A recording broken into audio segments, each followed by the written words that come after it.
साथियों, एक बार फिर आपका बहुत बहुत स्वागत है आपकी ऑनलाइन क्लास डीएसपी विजन में। साथियों, आज हम समझने की कोशिश करेंगे प्रकाश का अपवर्तन। साथियों, इस वीडियो में एक टॉपिक है जो बार बार सुनने को मिलेगा, तो सबसे पहले उसको समझ लेते हैं। साथियों, इस वीडियो में आपको पारदर्शी माध्यम शब्द बार बार सुनने को मिलेगा। बच्चों, पारदर्शी माध्यम को विस्तार से समझने के बाद हम लोग प्रकाश के अपवर्तन को समझेंगे। पारदर्शी यानी वो माध्यम जिसके आर पार आप देख सके। तो पारदर्शी माध्यम ऐसा माध्यम है, ऐसा पारदर्शी जिसके आर पार आप देख सके, वो माध्यम है जिसमें प्रकाश गति कर सके, प्रकाश संचलित हो सके, प्रकाश गुजर सके, प्रकाश गमन कर सके, यानी वो माध्यम पारदर्शी माध्यम कहलाता है। साथियों, पारदर्शी माध्यम दो प्रकार का होता है। प्रकाशीय घनत्व के आधार पर माध्यम ये दो प्रकार के होते हैं, विरल माध्यम और सघन माध्यम, यानी optically rare medium and optically denser medium. साथियों, विरल माध्यम यानी ऑप्टिकली रेयर मीडियम वो माध्यम होता है जिसमें प्रकाश की चाल अधिक होती है, और ऑप्टिकली डेंसर मीडियम अर्थात सघन माध्यम वह माध्यम होता है जिसमें प्रकाश की चाल कम होती है। साथियों, विरल माध्यम को अगर आप समझें तो हम समझ सकते हैं कि ऐसा माध्यम जिसमें माध्यम के अणु, माध्यम के कण जिनसे मिलकर वो माध्यम बना हुआ है, वो माध्यम जितने दूर दूर होते हैं वो माध्यम उतना ही अधिक विरल होता है। जब कोई प्रकाश किरण उस माध्यम में से गुजरती है तो वो प्रकाश किरण के मार्ग में बहुत ज्यादा अवरोध नहीं आते, बहुत ज्यादा रुकावटें नहीं आती, और प्रकाश किरण तीव्र गति से उस माध्यम से निकल जाती है। तो ऐसा माध्यम कहलाता है विरल माध्यम, और इसीलिए इस माध्यम में प्रकाश की चाल अधिक होती है। सघन माध्यम। साथियों, सघन माध्यम ऐसा माध्यम होता है जिसके अंदर माध्यम के कण या माध्यम के अणु जिनसे मिलकर वो माध्यम बना हुआ है वो बहुत पास पास होते हैं, बहुत निकट होते हैं, बहुत क्लोज होते हैं। जैसे ही उसमें से कोई प्रकाश किरण गुजरती है तो प्रकाश किरण जब उस माध्यम से गुजरता है तो उसको गुजरने के लिए बहुत ज्यादा रुकावटें झेलनी पड़ती हैं, बहुत ज्यादा रुकावटें उस प्रकाश किरण के मार्ग में आती हैं, इसीलिए उस प्रकाश किरण का चाल कम हो जाती है। ऐसा माध्यम सघन माध्यम कहलाता है जिसमें प्रकाश की चाल कम होती है। साथियों, जैसा कि हमारे कुछ चीजें मालूम है प्रकाश की चाल, निर्वात या वायु में प्रकाश की चाल 3 × 10⁸ मीटर प्रति सेकंड होती है। जल के अंदर प्रकाश की चाल 2.25 × 10⁸ मीटर पर सेकंड होती है। कांच में प्रकाश की चाल 2 × 10⁸ मीटर पर सेकंड होती है। यानी हम जानते हैं कि अलग अलग माध्यमों में प्रकाश की चाल अलग अलग होती है, अर्थात जब माध्यम बदलता है तो प्रकाश की चाल भी बदल जाती है। यानी जब प्रकाश कण वायु से या निर्वात से जल में आएगा तो प्रकाश की चाल बदल जाएगी, और जब जल से कांच में प्रवेश करेगा तो प्रकाश की चाल बदल जाएगी। एक चित्र के माध्यम से इसे आप समझ सकते हैं। जब प्रकाश किरण वायु से जल में प्रवेश करती है, जैसा कि आप जानते हैं ना बच्चों, अपने बाल्टी में टब में आपका पानी भरा हुआ है या नदी का पानी बह रहा है, तो जो प्रकाश किरण होगी वो वायु से जल के अंदर प्रवेश करेगी। तो उसी तरीके से प्रकाश किरण वायु से अगर जल में प्रवेश करती है तो आप जानते हैं वायु के जो कण होते हैं वो बहुत दूर दूर होते हैं, इसीलिए वहां पर प्रकाश चाल अधिक होती है। तो ये जहां चाल है प्रकाश की 3 × 10⁸ मीटर प्रति सेकंड। लेकिन जब प्रकाश किरण वायु से जल में प्रवेश करेगी तो वायु की तुलना में जल के अंदर जो जल के अणु हैं, जल के, वो ज्यादा पास होंगे, ज्यादा निकट होंगे। तो स्पष्ट है कि वायु की तुलना में वायु के सापेक्ष जल के अंदर प्रकाश की चाल में कमी आएगी। अर्थात हम कह सकते हैं वायु की तुलना में जल एक सघन माध्यम है, या जल की तुलना में वायु एक विरल माध्यम है।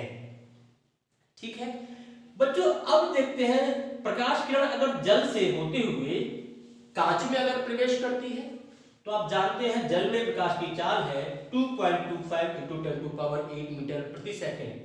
अब जब ये कांच में प्रवेश करती है तो आप जानते हैं जल की तुलना में कांच के अंदर माध्यम के कण, जो कांच के कण हैं, जो अणु हैं, वो और ज्यादा पास पास में होते हैं।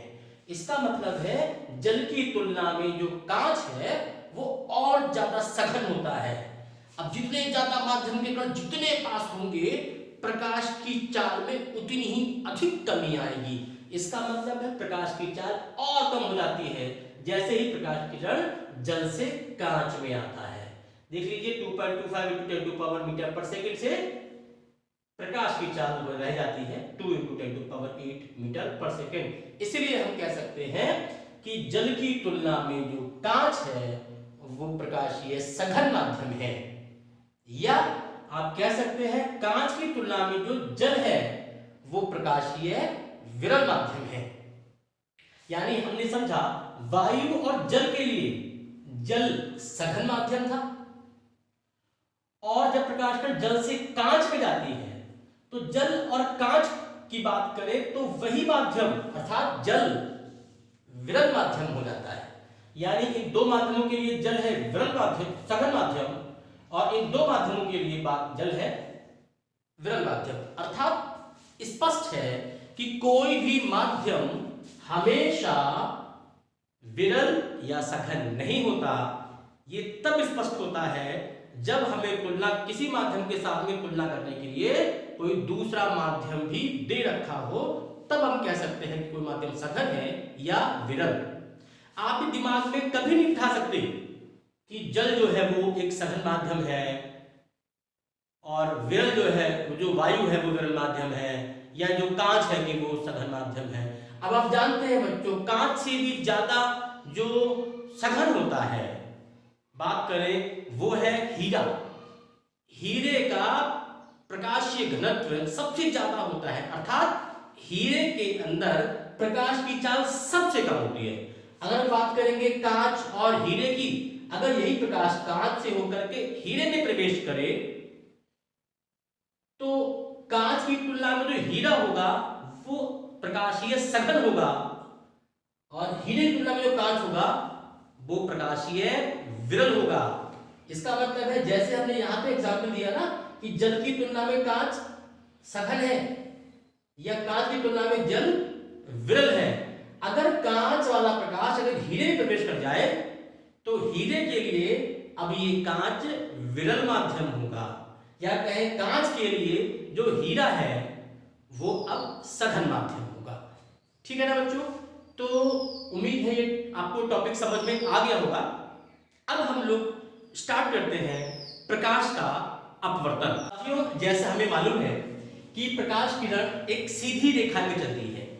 जैसे एग्जाम्पल के तौर पर ये टॉर्च से निकलने वाली प्रकाश किरणें सीधे मार्ग पे चलती हैं, लेकिन अगर इनके मार्ग में कोई दर्पण रख दिया जाए तो प्रकाश किरण अपने ही मार्ग पर वापस लौट जाती हैं। ये घटना प्रकाश का परावर्तन कहलाती है। लेकिन अगर ये प्रकाश किरणों के मार्ग में अगर कोई पारदर्शी माध्यम रख दिया जाए, जैसे कांच से होकर इन प्रकाश किरणों को अगर इन प्रकाश किरणों के मार्ग में अगर कांच का पारदर्शी माध्यम रख दिया जाए तो क्या होता है, तो हम देखते हैं कि प्रकाश किरणें बिल्कुल सीधे ना चलते हुए कुछ अपने मार्ग से भटक जाती हैं, अपने मार्ग से हट जाती हैं। इसी को प्रकाश का अपवर्तन कहते हैं। यानी जब प्रकाश किरणें एक पारदर्शी माध्यम से दूसरे पारदर्शी माध्यम में जाती हैं तो अपने मार्ग से भटक जाती हैं, अपने मार्ग से हट जाती हैं। यह घटना प्रकाश का अपवर्तन कहलाती है। जैसे एक पारदर्शी माध्यम यहाँ पर वायु है और दूसरा पारदर्शी माध्यम यहाँ पे कांच है। जब प्रकाश किरण वायु से कांच में जाएगा तो बिल्कुल सीधे नहीं ना चल करके थोड़ा सा अपने मार्ग से हट जाता है। यही घटना प्रकाश का अपवर्तन कहलाती है।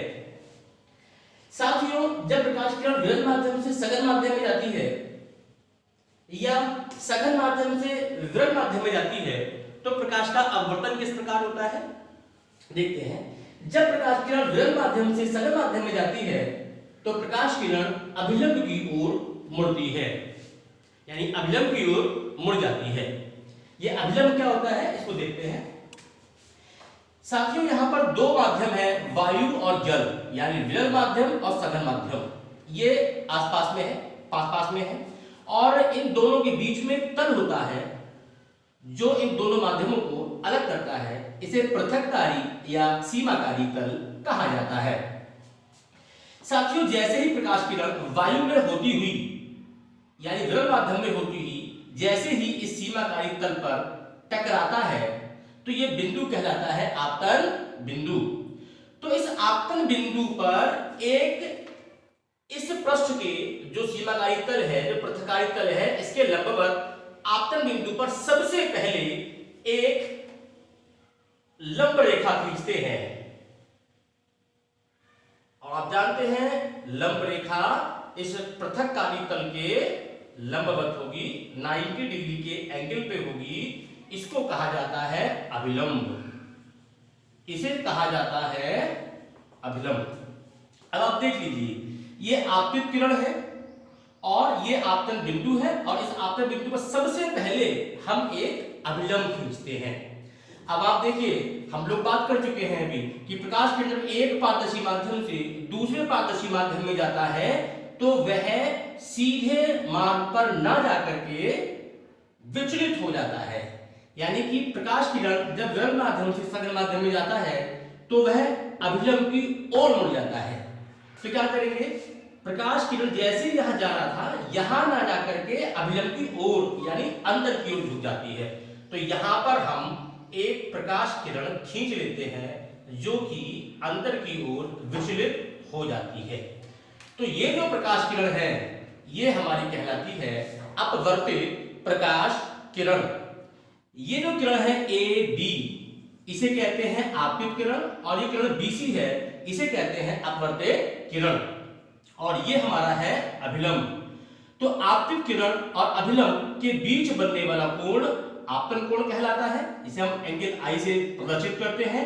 और अभिलंब और अपवर्तित किरण के बीच बनने वाला कोण अपवर्तन कोण कहलाता है, जिसे इस मान R से प्रदर्शित करते हैं।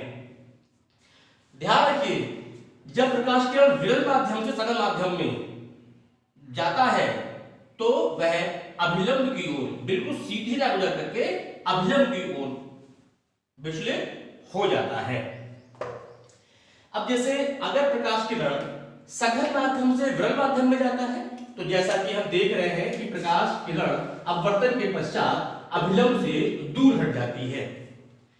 अभिलंब से दूर, अब जैसे मान लीजिए ये हमारा सघन माध्यम है, ये विरल माध्यम है, यानी प्रकाश किरण सघन माध्यम में हमने एग्जाम्पल के तौर पे जल लिया है और विरल माध्यम में हमने वायु लिया है।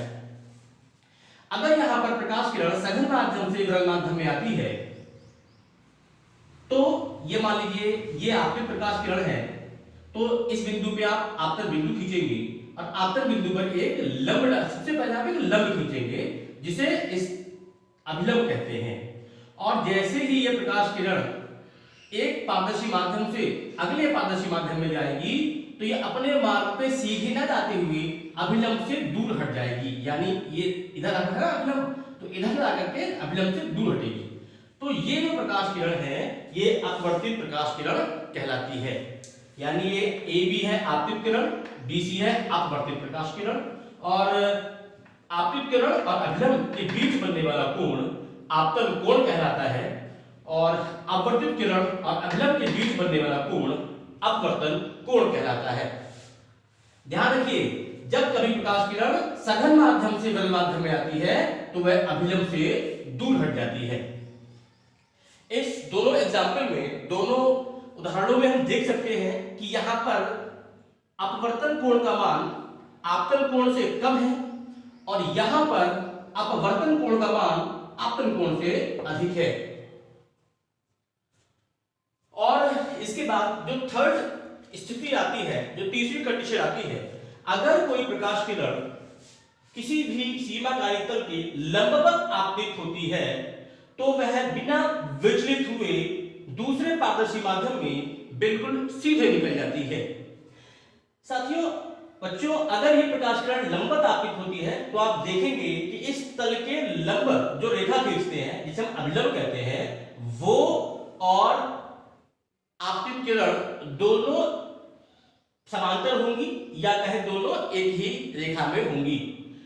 इस कारण से उनके बीच में बनने वाला कोण एंगल आई बराबर 0 होगा। इसीलिए प्रकाश किरण अपने मार्ग से बिना विचलित हुए सीधे निकल जाती है और इस स्थिति में अपवर्तन कोण का मान भी 0 होगा। साथियों, कभी-कभी प्रश्न पूछा जा सकता है कि किन स्थितियों में प्रकाश का अपवर्तन नहीं होता है। तो ये वन ऑफ द रीजन है कि जब प्रकाश किरण किसी भी सीमाकारी तल पर लंबवत आपतित होता है तो वह बिना अपवर्तित हुए अपने मार्ग पे दूसरे माध्यम में सीधे निकल जाती है।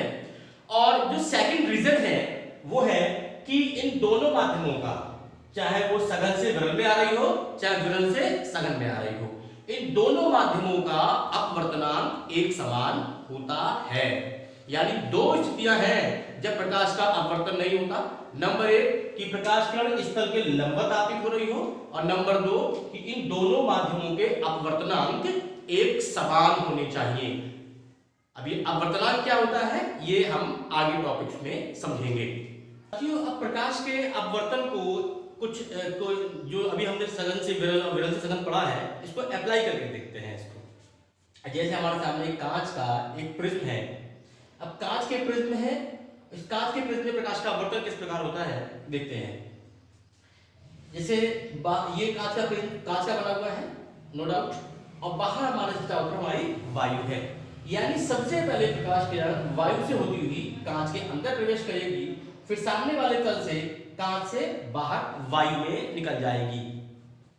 तो सबसे पहले जैसे ही प्रकाश किरण इस पहले तल पर, अब ध्यान देना, ये पहला तल जो है ये वायु को और कांच को पृथक करता है, ये पृथककारी तल है।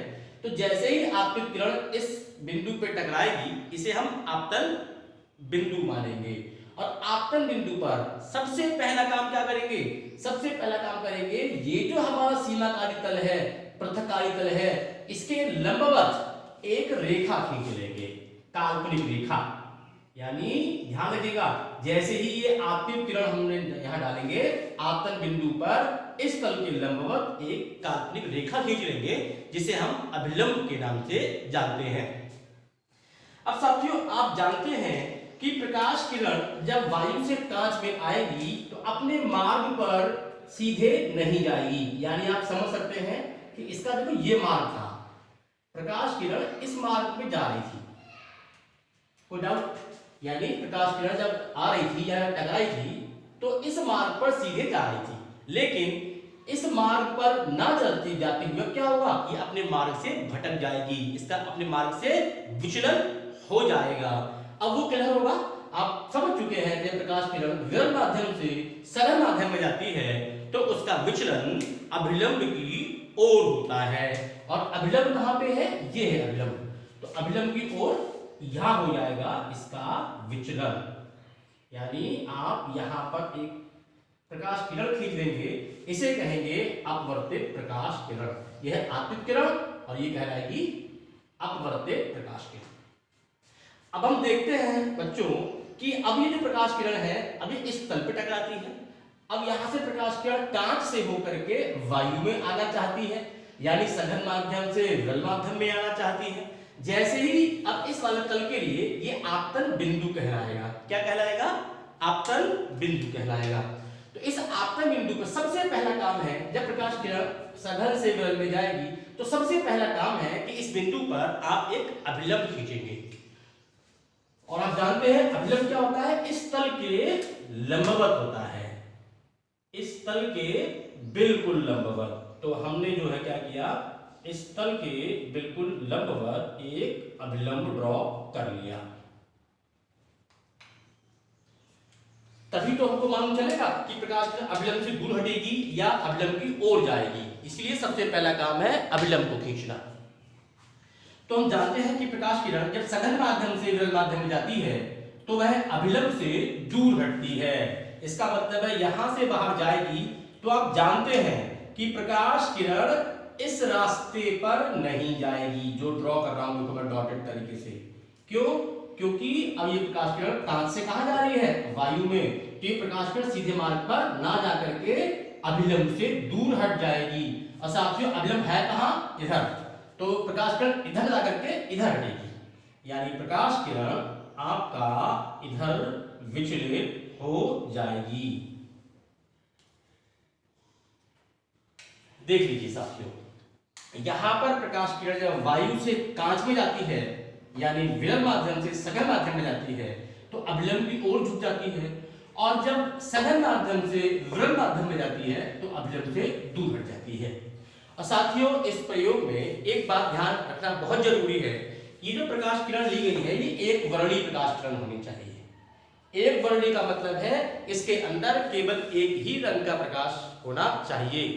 जैसे कि हम जानते हैं कि प्रकाश किरण है सूर्य का प्रकाश, सूर्य का प्रकाश के अंदर 7 रंगों की तरंगदैर्घ्य पाई जाती है, यानी इसके अंदर 7 रंगों का जो प्रकाश होता है वो इसके अंदर पाया जाता है। 7 रंगों के प्रकाश से मिलकर बना होता है सूर्य का प्रकाश, ठीक है ना। तो इसीलिए यहाँ पर किसी एक रंग की आप प्रकाश कर लेंगे तब आपको ये प्रयोग देखने को मिलेगा।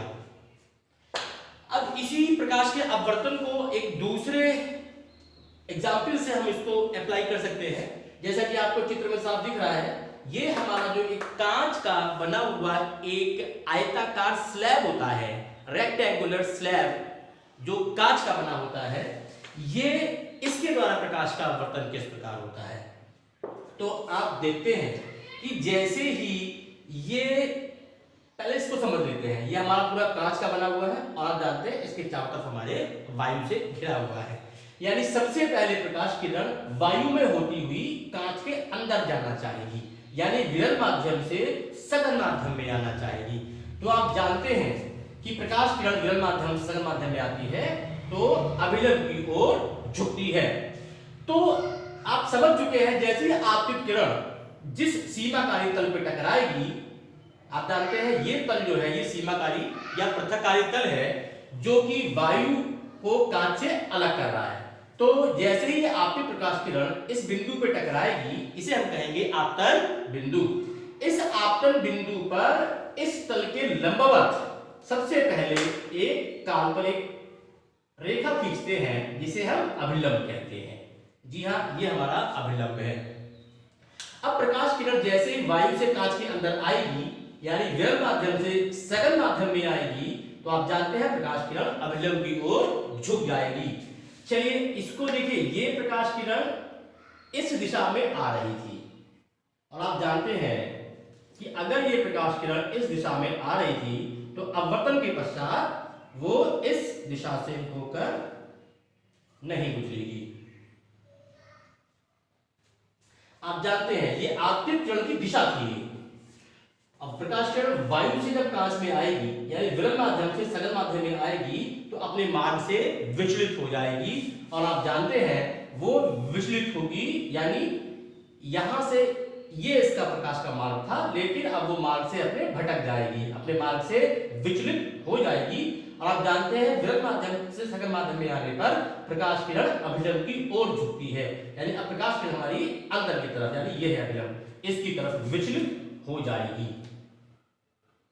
तो हम यहां पर जो आपतन बिंदु है यहां से एक किरण यहां पे खींच लेते हैं। आप जानते हैं ये हो गई हमारी अपवर्तित किरण। अब यहां से इस तल पे टकरा, इस सीमाकारी तल पे टकराती है ये प्रकाश किरण, तो यहां पर ये हमारा है आपतन बिंदु और आप जानते हैं आपतन बिंदु पर सबसे पहले एक अभिलंब खींचा जाता है तभी प्रकाश का अपवर्तन देखने को मिलता है। और ये जो अभिलंब खींचेंगे ये इस तल के लंबवत खींचा जाता है।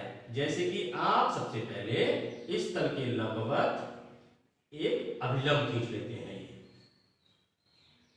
देखिए ये काल्पनिक रेखा है जो आपतन बिंदु पर हमने लंबवत खींची है। अब ये जो प्रकाश किरण आप जानते हैं, जब प्रकाश किरण कांच से बाहर वायु में आएगी अर्थात सघन माध्यम से विरल माध्यम में आएगी तो ये अभिलंब से दूर हटती है।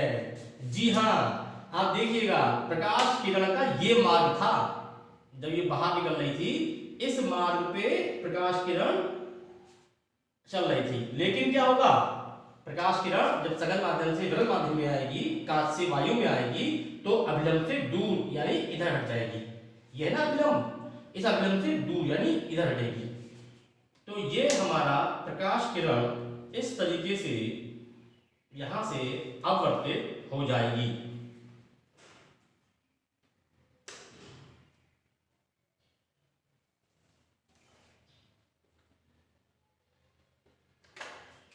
तो ये जो प्रकाश किरण जो आयताकार स्लैब से, कांच के आयताकार स्लैब से बाहर निकलती है, इसको निर्गत किरण कहा जाता है। यानी आपतित किरण, अपवर्तित किरण और निर्गत किरण।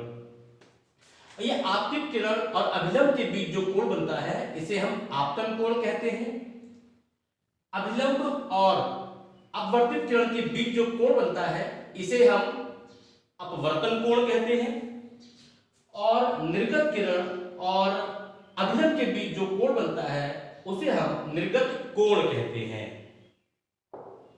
और अब इस प्रकाश के अपवर्तन से आपने देखा कि आयताकार स्लैब से, कांच का जो आयताकार स्लैब है उससे प्रकाश का अपवर्तन किस प्रकार होता है। अब इससे इस अपवर्तन से संबंधित एक घटना है जिसको हम यहीं पर स्पष्ट कर लेते हैं कि जैसे ये आपतित किरण थी, आपतित किरण की दिशा ये थी और जो निर्गत किरण है उसकी दिशा ये है। आप जानते हैं आपतित किरण और निर्गत किरण ये परस्पर समांतर है। आपतित किरण की दिशा या कहें आपतित किरण को आगे बढ़ाने पर और निर्गत किरण ये दोनों समांतर है। यानी कहें कि आपतित किरण जो है यहां अगर ये कांच नहीं होता तो आपतित किरण इस रास्ते पे निकल जाती, अब वो इधर शिफ्ट हो गई। यानी इनके बीच की शिफ्टिंग है ये वाली, यानी ये जो हमारी आपतित किरण थी वो इस रास्ते पे जाती, अगर प्रिज्म नहीं होता अब वो इस रास्ते पे जा रही है, यानी प्रकाश कण इतना शिफ्ट हो गया। तो ये जो हमारा इतना जो विस्थापन है इसे कहा जाता है पार्श्व विस्थापन। पार्श्व विस्थापन कहा जाता है इसको, लेटरल डिस्प्लेसमेंट कहा जाता है इसको। यानी कहें आपतित किरण की दिशा और निर्गत किरण के बीच की जो लंबवत दूरी होती है इसको पार्श्व विस्थापन के नाम से जाना जाता है। तो साथियों अभी हमने देखा प्रकाश के अपवर्तन को कांच के प्रिज्म और कांच के आयताकार स्लैब में अप्लाई किस प्रकार से करते हैं। इसके बाद हम ये जानेंगे प्रकाश के अपवर्तन का कारण क्या है। तो प्रकाश के अपवर्तन का कारण है कि आप जानते हैं कि जब प्रकाश कण एक पारदर्शी माध्यम से दूसरे पारदर्शी माध्यम में प्रवेश करती है तभी प्रकाश का अपवर्तन होता है। तो आप जानते हैं कि अलग अलग पारदर्शी माध्यमों में प्रकाश की चाल अलग अलग होती है। वाकई यही कारण है प्रकाश के अपवर्तन होने का कि अलग अलग माध्यमों में प्रकाश की चाल का अलग अलग होना। साथियों वीडियो की शुरुआत में हम लोगों ने जाना था सघन माध्यम व विरल माध्यम को। वहां पर हम लोगों ने बात किया था प्रकाश की चाल के संदर्भ में कि विरल माध्यम क्या होता है और सघन माध्यम क्या होता है।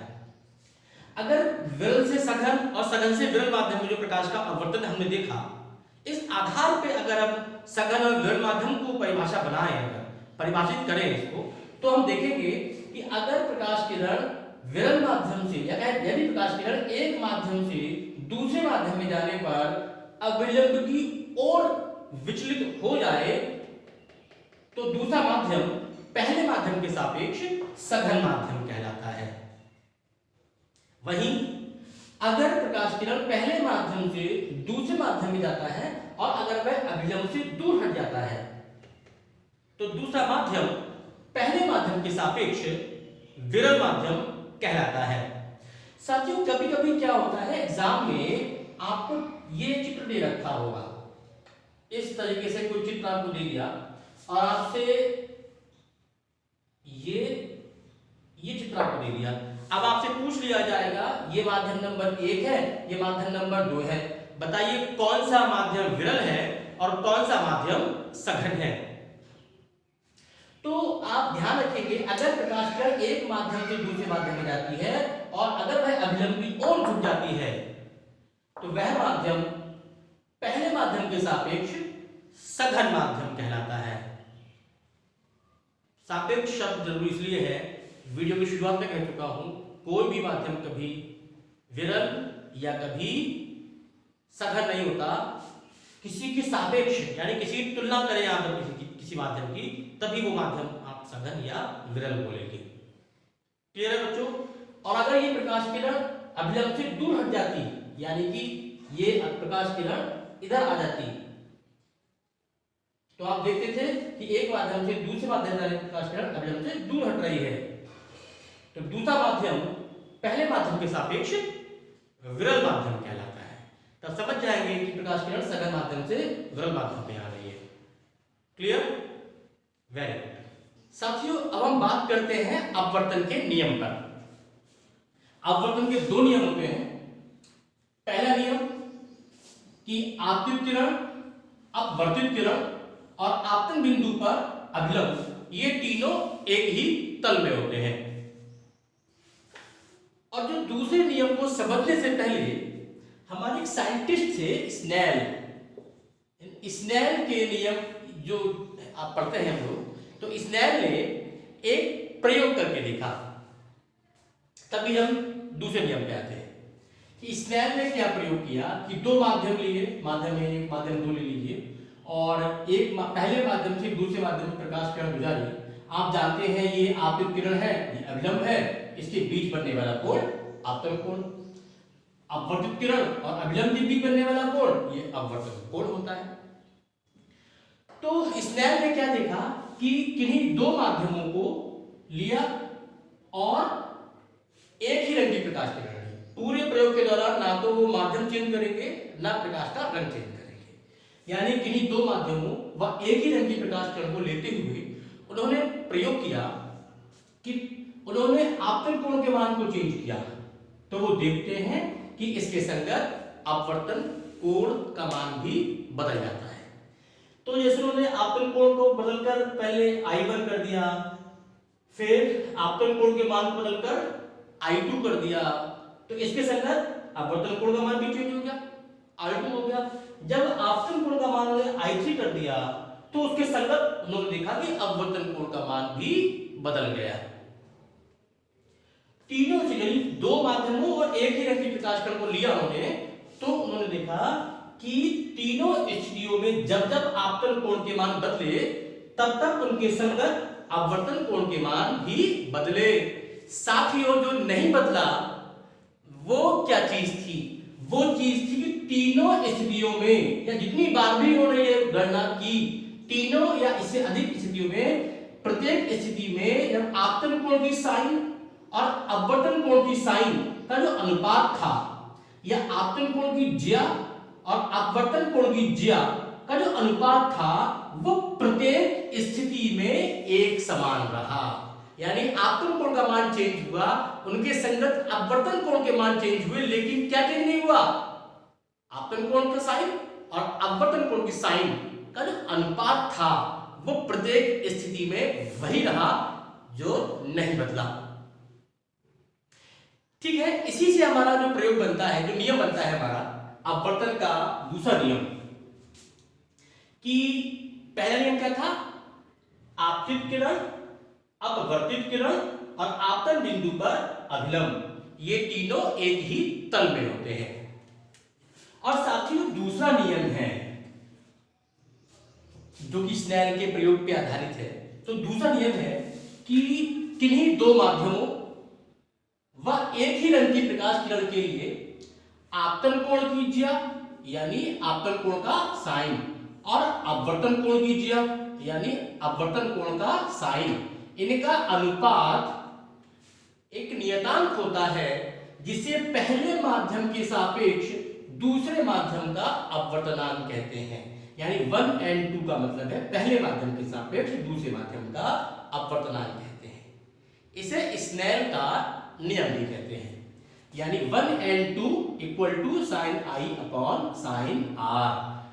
साथियों 1n2 को n21 भी लिख सकते हैं। अगर इन संख्याओं को आप ऐसे लिखेंगे अगर, तो ये समझा जाएगा जो संख्या बाद में है उसके सापेक्ष पहले वाली संख्या का अपवर्तनांक, यानी पहले माध्यम के सापेक्ष दूसरे माध्यम का अपवर्तनांक। और साथ ही कुछ बुक्स के अंदर अपवर्तनांक को म्यू प्रतीक से प्रदर्शित किया जाता है। तो साथियों ये हमारे दो नियम थे। ये दूसरे नियम को हम स्नेल का नियम भी कहते हैं, इसे हम स्नेल के नियम से भी जानते हैं। स्नेल के नियम से हमारे कुछ सवाल बन जाते हैं जो हम आगे जब न्यूमेरिकल शुरू करेंगे तब इसके बारे में हम थोड़ी सही से बात करेंगे। जैसे मान लीजिए ये हमारा दो माध्यम है बच्चों, हम लोग अभिलंब पहले खींच लिया, गंदी बात है। अभिलंब बाद में खींचते हैं जब हमको मालूम है किसी बिंदु पर, आपने बिंदु पर जब प्रकाश किरण गिरती है तो तब ये अभिलंब खींचा जाता है। अब जैसे मान लीजिए ये हमारा, या मान लो कि चलो अभिलंब से दूर हम प्रकाश किरण पे, मान लीजिए कि अगर ये एंगल दे दिया हमको 30 डिग्री का और ये वाला एंगल भी आपको दे दिया 45 डिग्री का, मान लीजिए ये माध्यम नंबर 1 है, ये माध्यम नंबर 2 है। अब आपसे पूछ लेंगे कि पहले माध्यम के सापेक्ष दूसरे माध्यम का अपवर्तनांक क्या होगा। तो आप जानते हैं स्नेल का नियम कहता है पहले माध्यम के सापेक्ष दूसरे माध्यम का अपवर्तनांक 1n2 equal to sine i upon sine r. इसका मतलब है आपको साइन आई आपतन कोण का मान और साइन आर यानी अपवर्तन कोण का मान पता होना चाहिए। आप जानते हैं कि ये आपतित किरण है, ये अभिलंब है, इसके बीच बनने वाला कोण आपतन कोण कहलाता है। ये अपवर्तित किरण है, ये अभिलंब है, इसके बीच बनने वाला कोण अपवर्तन कोण कहलाता है। तो आप क्या करेंगे, आप जानते हैं अभिलंब जो होता है वो तल के साथ में 90 डिग्री का कोण बनाता है। ये पूरा 90 में से अगर ये 30 माइनस कर देंगे तो आपतन कोण ज्ञात हो जाएगा। इसी प्रकार से अगर इस 90 में से अगर ये 45 माइनस कर देंगे तो आपको अपवर्तन कोण भी ज्ञात हो जाएगा। और इसके बाद पहले माध्यम के सापेक्ष दूसरे माध्यम का अपवर्तनांक equal to sine i upon sine r लगा करके आप पहले माध्यम के सापेक्ष दूसरे माध्यम का अपवर्तनांक ज्ञात कर सकते हैं। हालांकि इस चीज को जब हम लोग न्यूमेरिकल सॉल्व करेंगे तब इसको भी हम विस्तार से थोड़ा सा सॉल्व करेंगे, इसका इस्तेमाल करते हैं। ठीक है, तो साथियों ये थे हमारे अपवर्तन के नियम।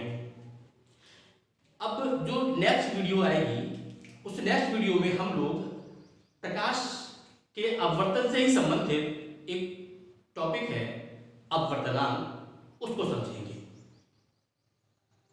शुरू से अंत तक वीडियो को देखने के लिए आपका बहुत बहुत धन्यवाद। आपका दिन शुभ हो।